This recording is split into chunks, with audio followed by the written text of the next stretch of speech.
Kamis tanggal 19 Maret 2020 pukul 22.00 tepatnya di underpass Simbang Patal antara mobil truk tangki bermuatan CPO yang saat itu dalam keadaan rusak tiba-tiba ditabrak dari belakang oleh mobil Toyota Agya yang berjalan dari arah PTC menuju arah Kedamian.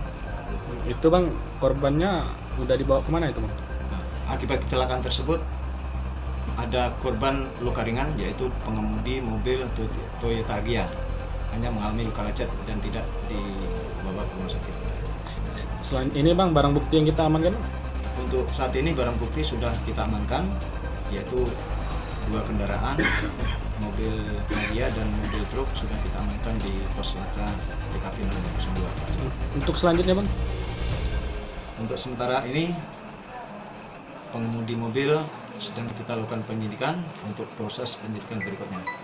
Nah, menurut keterangan sementara, kejadian tersebut informasi dari pengemudi mobil Agya di seputaran TKP gelap dan pada saat itu pengemudi mobil Agya terjebak ya karena tidak sempat menghindar. Oh, tidak melihat kalau mobil sedang berhenti ya bang? Nah betul, jadi terjebak ya.